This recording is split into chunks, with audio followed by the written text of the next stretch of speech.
bizkor, harin, egin nahi dituztela gauzak, eta irakurri baino nahiago izaten dutela, galdetu, erantzuna bapatekoa dalako, eta horixena izaten dute gure ikaslek. Erantzun bapatekoa, irakurri bizkor, bapatean, eta hori ezin da egin denbora eman behar zaio danari, ikaskuntza prozesuari denbora eman behar zaio. Eta gure gazteek ez dute denborarik hartzen. Nerabeen Garrasia, osasun mentala zaintzeko podcasta. Maitane Ormazabal eta Telmo Lazkano.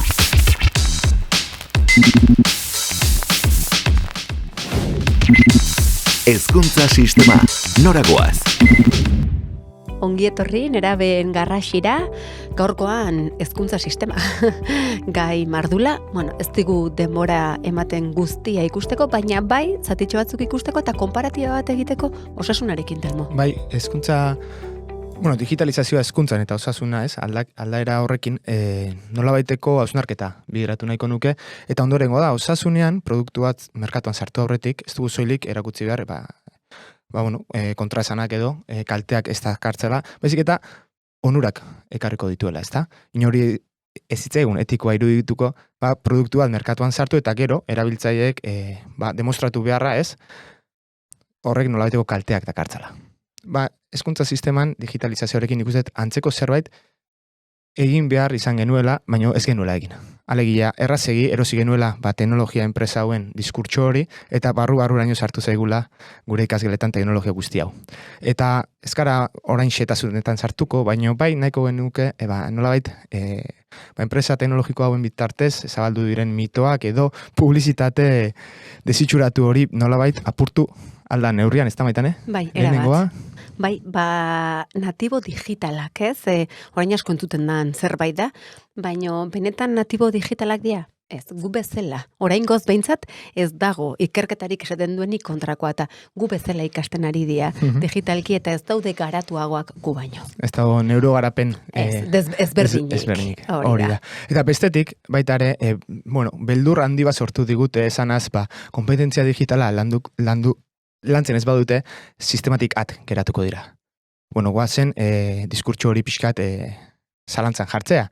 Zergatik, hori izaten ari den pertsona, edo gaur egun, kompetentzia digitalean aditua den pertsona oro, eta gehiago esangoet, kompetentzia digital hori irakatsiko dion irakasleak 35 urte baino gehiago balin baditu, ez du ez lehen hezkuntzan ez bigarren hezkuntzan kompetentzia digitala landu. Eta gaur egun gizartean dago txertatu da. Erabat aditu izatera arte. Beraz, zergatik diot hau? Ez dugulako adibidez smartphone bat erabiltzeko Nokia bat erabili behar izan.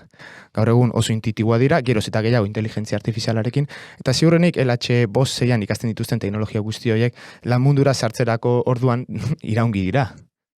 Gaur egun ikasten dute Canva eta Genially ibiltzen, jakinda, ChatGPTek eta bestelako aplikazioek 3 minututan sekulako aurkezpenak egiten dituztela jakinda, ezta? Eta jakinda mendi bi urtetara zer aldatuko dan eta zer aterako dan, eh? Orduan, horrekin esaten ari gara kompetentzia digitala landu behar ez denik, ez. Landu behar da, baina galdera da nola, ez? Eta pantailen erabilera ezinbestean ekartzen duen horrek, edo lanketa potolo bat, konputazionala egin behar den lehenago, pantailen erabilera eman baino, ezta? Bai, eta badago beste mito bat ere ez, arrakala digitala. Eta hemen egia da ez, sozioekonomikoki maila bajuagoa izan, erabilera handiagoa eta sutsuagoa da gaur egun mugikorra, sare sozialak eta gailu honek ekartzen dituen gauza guztiekin. Ze pasatzen da, ez? Telmo, ze oso hipotetikoa ematen du, baina alaxe da, geroz eta teknologia hauek sortu eta ez, haue denen egileak dien seme-alabekin zagertatzen da. Bai, 16 urte izan arte smartphoneik ez dutela, eta beraien eskolan, Ward of Peninsulan, zuzendaria da Pierre Lauren, bertan 14 urte izan arte ez dute pantailik ikutzen. Egiten dutena da, lanketa konputazional oso handi bat, pantailen volantean jarri aurretik. Eta, Maitanezuk, esan dezun bezala, hor ez da konfunditu behar ikasketa, kompetentzia digitalaren ikasketa, eta baliabide digitalen bitartez ikasketak ematea. Hor desberdintasun handi bat dago, eta hon berko luke, izan ere lehenengoa aintzat hartzen dugun zerbaiten bezala, bigarrengoak ez du horren besteko evidentzia akademikoa behintzat. Justu kontrakoa, neurri handi baten. Hala ere, hauek dira jorratu nahi genituzken puntxuak, baina sakontasunean honetan murgiltzeko, baditugu bi gonbidatu. Dira, bi zuzendari, gure lurretako eskoletakoak, eta beraiekin uzten zaituztegu jarraian. Elkarrizketa. Gu nerabeen garraxia podcasta, baino gaurkoan nerabeak ekarri beharrean, zuzendariak ekarri dugu, bi ikastetxetako zuzendari, Esti eta Xabi, ongi etorriak gurera, eta gaur pixka bat zuen esperientzia entzun nahi dugu. Bai, eskerrik asko, etortzeatikan, Ondarrutik eta Lazkautik, eta gaia kokatze aldera, bai, aukera izan dut profesionalki, irakasle eta zuzendaritza talde askorekin elkartzeko, eta galdetzen diedanean, ea dinamikarik ikusi duten azkenengo hamarkada hontan askundean, mankomunean 4-5 bat ideia edo, hausnarketa plazaratu dira, besteak beste, atentzio gaitasunaren gabezi bat ikusi dutela ikasleengan, baitale hizkuntzaren pobretze bat, bai lexiko aldetik, baitare produzio aldetik, idazlanak egiterakoan, eta adierazpen askatasun markatu gaitasun murritzagoa zentzu horretan, ez? Ez da gizuek horrelako dinamikarik edo ikusi duzuen azkenengo hamarkada hontan askundean, eta pixkat zuen esperientzia hori jakineko genuke. Bueno, Esti gero bere esango digu, bilakaera bat bai nabaritzen da, bai? Pobretze bat, ez dakitzen bateraino esan, atal batzutan bai ikusten da, ez dakit, esfortzurako gogo gutxiago, irakurtzeko garaian testu luzeak irakurtzeko zailtasunak, bai, edo aspertzeak, zuzenean, zuke ariketa proposamen bat edo egiten diezunen, irakurri beharren zuzenean galdetzen dizute. Zer egin behar da? Barkatu, hor daukezu. Irakurri zazu eta aurrea ez da. Nik ez dakit zein izan daiteken arrazoia. Gu gaur hemen digitalizazioaren inguruan gaude, ez da? Zenbateraino digitalizazioak eduki dezaken hor zerikusia. Ez dakit. Nik esango nuke ikasleak aldatu dirala, irakasleok ere aldatuko ginen, gizartea ere aldatu da, familiak aldatu dira, familiek ikastolarekin duen harremana ere aldatu eginda, gauza asko aldatu dira, eta, digitalizazioak eragina izan dezake, seguro, baduela eraginen bat, baina nik uste badaudela hor beste gauza batzuk ere eragin... Aztertu beharrekoak, ez? Bai, handia izan dutenak. Kukurritza egiten dugu, ez, Telmo? Azkenen, hau dela putlearen piezetako bat, baina daudela beste pieza batzuk ere, ez? Putlea orain horrela erakusten dutena, edo gure gazteak horrela egoteko adibidea diena. Bai, Esti, zuk... Guztiz bat nator, Xabierrek esaten duenarekin, irakasleak ere bagara, eta hizkuntzetakoa gain zuzen ere neu, eta ikusi dut, bai, bizkor, egin nahi dituztela gauzak, eta irakurri baino nahiago izaten dutela, galdetu, erantzuna bapatekoa dalako, eta horixena izaten dute gure ikaslek, erantzun bapatekoa, irakurri bizkor bapatean, eta hori ezin da egin denbora eman behar zaio, danari, ikaskuntza prozesuari denbora eman behar zaio, eta gure gazteek ez dute denborarik hartzen. Baina ez dakit, oezoten gaztetasunak daukan ezaugarri bat, eta ez garaionek dakarren beste ezaugarri bat, gaztetasunarena ere bada, gauzak bizkor egin nahi hori. Bai, horretik galdera zen pixat, azken hamarkada hontan, azkundan ikusi duzuen, baina, Xabi, zuk aipatu duzu digitalizazioaren inguruan hitz egitera etorri garela, eta neurri baten ere alaxe da.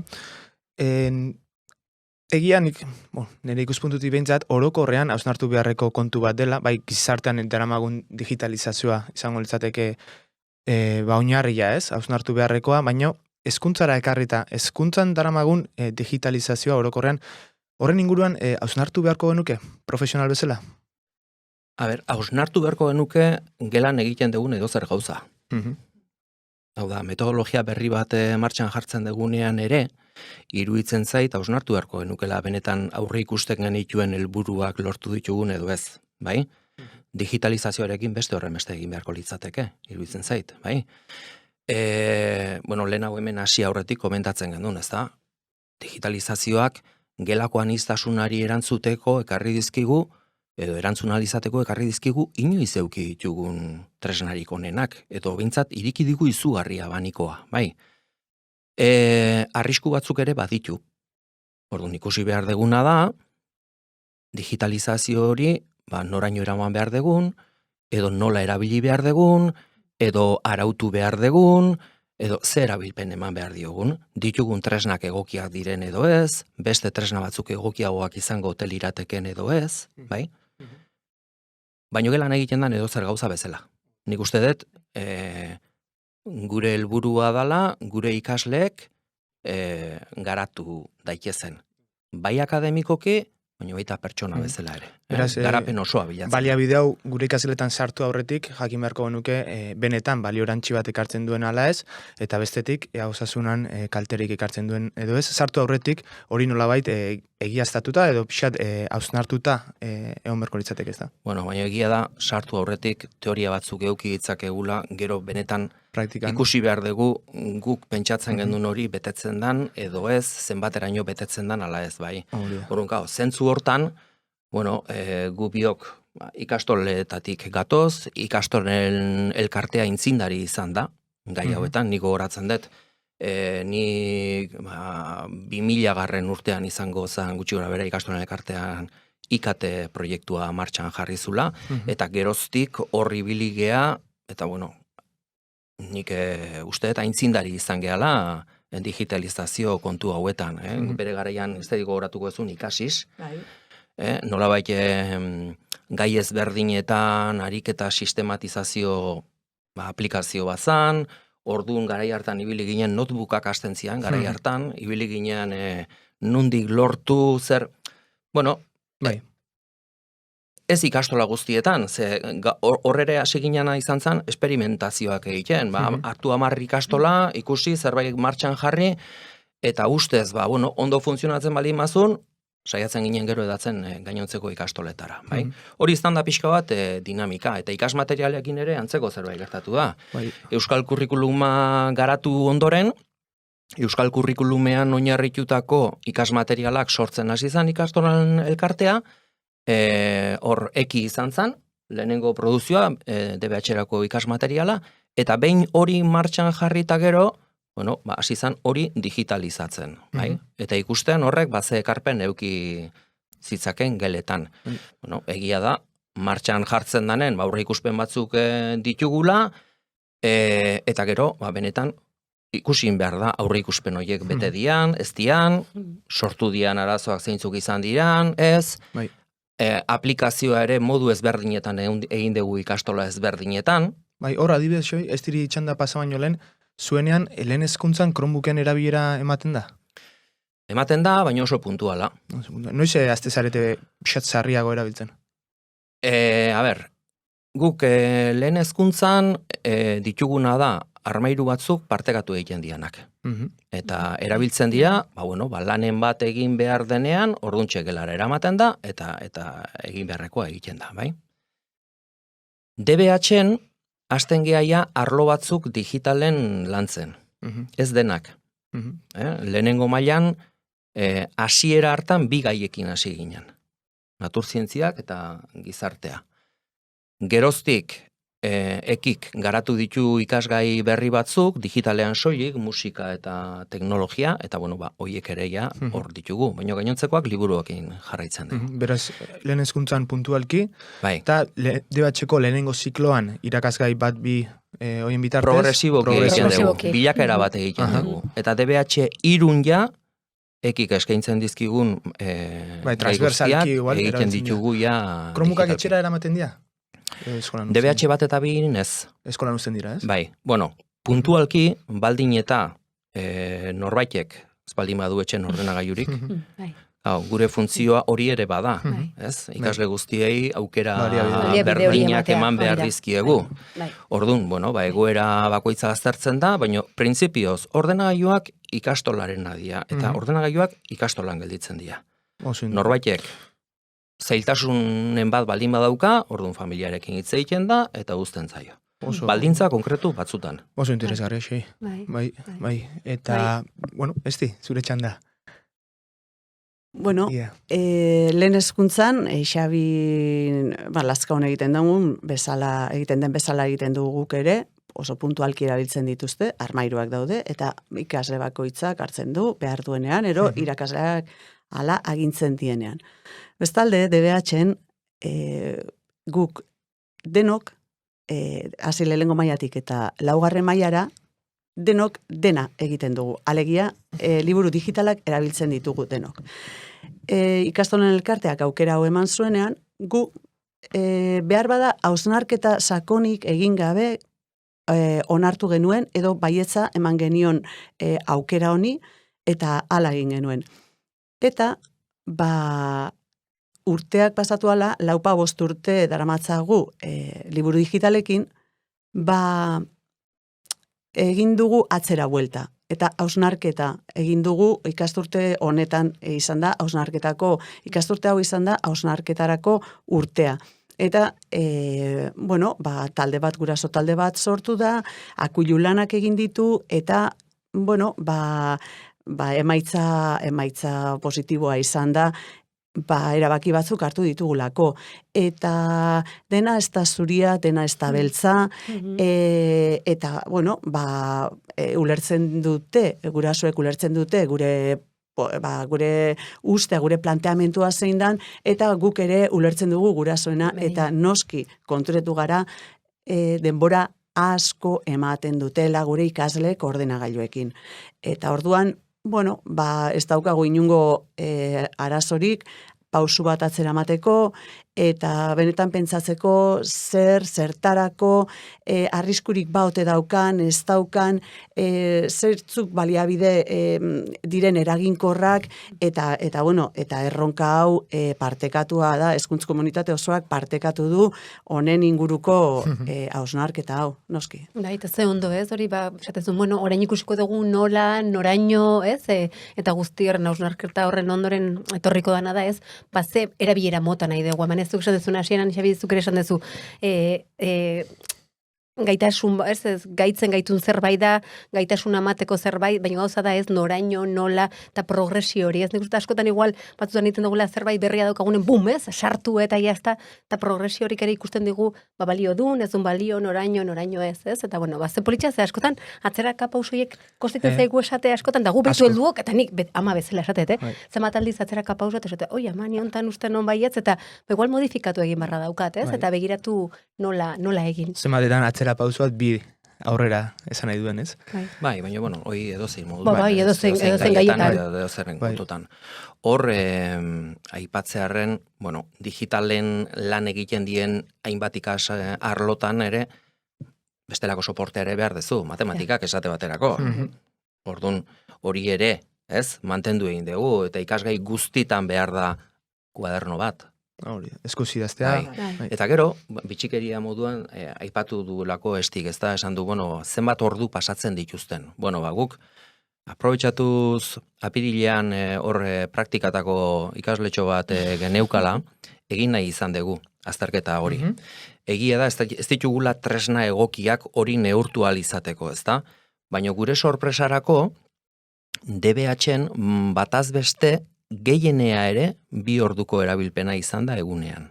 8 ordu biak arteko tarte horretan. 2 ordu.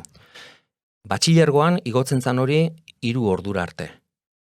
Baina DBH batetik 4 egin dugu azterketa hori, eta guk egia esan sorpresa positiboa eraman dugu. Uste gendun gehiago izango zala. Oso interesgarria datu hori, Xabi, plazaratzea. Zan ere, Estatu Batutako Pediatria Asoziazio Nazionala, Kanadakoak, Espainikoak baita ere, OMSek baita ere, langa jartzen du 2 ordu horietatik ez igarotzekoa. Pantaien kontsuma orokorra. Jakin da, eskolaz kanpo egiten duten kontsuma mugikorrarekin eta bestelako pantaiekin. bueno, ni uzete balio erantzi horretan nolabait, edo digitalizazioen lanketa horretan, limitea jartzerakoan aintzat hartzeko muga bat dela, ez? 2 ordu horietatik ganez igarotzea, eta zorionak ala baldin badira datuak. Pixkat gai aldatuta, bai, sartu nahiko genuke, hausnartu beharreko puntxu baten, azken puntxu baten, eta Maitane? Bai, da zuek ez, zuzendari bezala ikastetxeetan, ez, urteetan profesional bezala, ikusi dezue bilakera bat osasun mental eta emozionalean? Ikusi ez datuak bat ditugu geroz eta gehiago, ez? Eta ikusten dezue behar gehiago psikologaren figura, ezitzaiak, guk askotan esan dugu hori ez dala erantzun guztia, ez? Profesionalez jostea, ez erantzuna sistemikoak izan bardia, baina ikusten dezue behar hori eta igoera bat bertan zuen ikastetxeetan? Bai, ezitzaile gehiago behar ditugu. Bai. Ni ezitzaile izan naizenetik oso ondo. Bai, eta hor Xabik ondo daki, ezitzaileak lortzeko lan handia egin behar izaten dugu. Oso ez da erraza izaten, bidea ez da erraza, batere erraza, eta implikazio handia dakar gurasoena, ezitzaile gainean egon behar dute, zerbait lortu nahi baldin bada, eta ikusten da, baina ez bakarrik gorengoko mailetan, ez bakarrik gorengoko mailetan, maila beko mailetan ere bai. Hor baditugu, arreta goiztiarreko programa horretan sartzen gara, aurrezkuntza guztia sartzen da, eta hor ja detekzio goiztiarra egiten da. Lehen hezkuntzan ere, lehenengo eta bigarren mailetan, oraintxe atera berri dute horako proiektu pilotu bat, hezkuntzak atera du, eta hor ere arreta goiztiarraren jarraipen bat egiten da, eta hor ere detekzio goiztiarra egiten da. Eta beti dago ikasleren bat, detekzio goiztiar horri esker, laguntza eskaini diezaiokeguna. Eta gero nerabeen kasuan, nerabezaroak berak dakarren guzti horrekin, behar izan handia izaten dute, entzuteko beharra izaten dute, eta guk askotan irakaslea garen einean, behatzaileak gara, baina ez gara adituak horretan. Erabat. Eta adituak izan ezarren, eurekin bizi garenez, 8 ordu, 6 ordu, entzun egiten diegu. Eta entzute hutsarekin ezin daitezke arazo asko konpondu. Saiatzen gara, borondaterik onanarekin, baina baliabideak beharko genituzke. Nik sarri pentsatzen dut, ikastola bakoitzean, psikologo bat egon beharko lukela. Bai. Eskerrik asko. Bai, labur, Xabizu. Bueno, nik usteet inoiz baino lehenago detektatzen diala arazo dun ikasleak, hori bat. Eta orduan, plazaratzen dira agian, orain arte plazaratzen ez ziran kasuak ere bai. Gugor somatu gendun kasuen igoera nabarmena pandemiatik bueltatu ginenean. Eta nik ikuskaritzarekin ere hitz egin behar izan nuen, ze kasu batzutan gainea, ansiedade egoera larriak ematen zian, eta kasuren baten, baimendu ere egin beharra izan gendun, etorri etzedin, momentu hortan ikastolara. Guk jarri dugu, aurten gure poltsikotik, baina psikologo bana jarri ditugu, LH-en eta DBH-en, hain zuzen ere, ikasleak hartu ahal izateko. Ikasturtea eman dugu, balorazioa oso positiboa izan da, baino ikusi eguna da jarri ditugun baliabideak ez dira nahikoa. Gehiago behar dela. Eta bitu, ze jarri dezuen, Xabi? Saia ikara, esan nahi dut bi, ez da bat, leku askotan ez dago baten figura. Denbora guztiz ez, baina ere, esan nahi dut, posibilidade hori egotea ja horrek bakarrik, imaginatu orduan, oraindikan ere ikusten badezue behar gehiago dagoela, ez? Argi azaldu duzuela. Ez da, azken mezurik bota nahi duzuen, hezkuntza sistema hobetzeko aholkurik, gomendiorik, abiapunturik, zerbait? Bueno, nik uste dut azkenengo sasoi honetan ikaslea ardatz, ikaslea ardatz izate hori denon agotan dabilela, baina benetan ardatz izan behar du. Eta ez ahoan izan behar duen gauza bat. Ez, benetan izan behar du. Eta horrek dakarren guztiarekin, aniztasuna ulertu behar dugu, inklusioa bermatu behar da, ratioak behar bada jeitsi egin behar dira. Horrek ikaslea ardatz izateko, baliabideak behar ditugu. Eta ez ahoa bete hortzez hori esan, ez? Ezin dugu horretan bakarrik geratu. Baliabideak ipini behar ditugu, ikaslea benetan ardatz izan dadin. Bai, praktikara pasada dila teoria guzti hori, Xabi, zerbait gehiago? Bueno, nik esango dut gauza berdina, baino hitz ezberdinekin.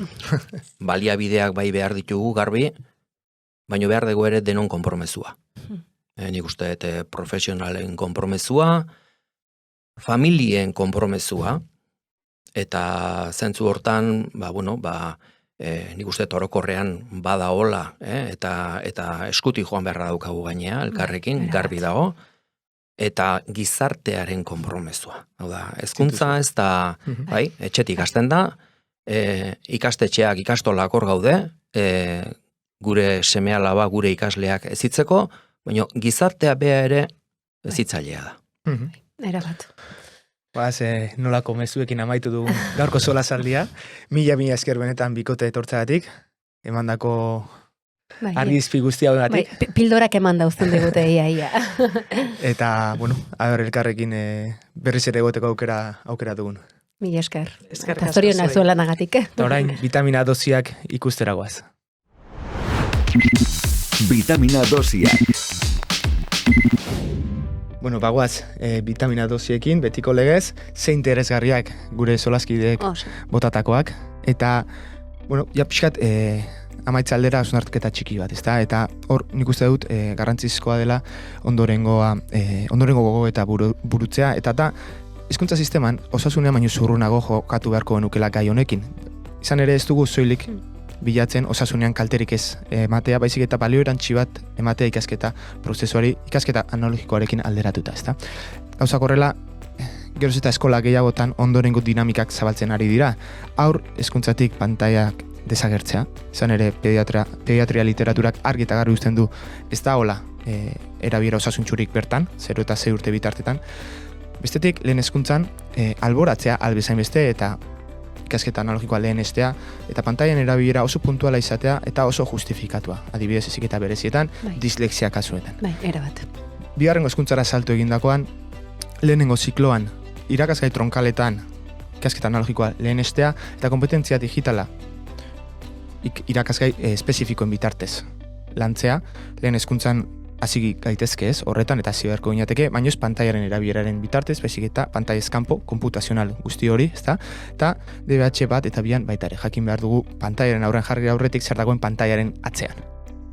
Eta DBH 3 eta 4, bai, bigarrengo ziklora salto egindakoan, ikusiko dugu zer nola egin dezakegun kompetentzia digital horren ikasketa transversala, ez? Beste irakasgaietan. Bai. Behin ja gaitasun horiek errotuta ditugunean, ez da? Bai. Eta kronbutak aldan gehien ikastetxean bertan utzi eta momentu espezifiko batean etxera eramatea, baina bai bestela ikasgeletan gelditzea eta azkena mugikorra bera ikastetxetan sartu alez izate, ez? Ez eramatea, ez dagolako evidentzirik ezertan laguntzen duna eta esango genduken ez osasuntxoak dien jokaera asko multatzen dituela. Bai, beraz, labur bilduz, limite horietan murgildu aritu beharko ginateke, osasuna zainduz, alegia lehen hezkuntzan pantailen kontsumo ordu batetik gora ez luke joan beharko, eta 12 urtetetik aurrera 2 ordutik ez ginateke igaro beharko. Hori osasun aldetik, eta bestetik hezkuntza aldetikan justifikatua izan beharko litzateke. Balio erantzi hori justifikatua egon beharko litzateke, eta hausnartu ez beharrezkoa den, zer nola, norentzat, eta guzti hau bestela gure kontra joka dezake. Bai. Eta guzti honekin, amaitzen dugu gaurko atala, espero dugu interesgarria izana, eta hurrengoan gehiago. Betiko legez, Maitane? Altxa burua. Eta altxa osasuna. Hurren arte.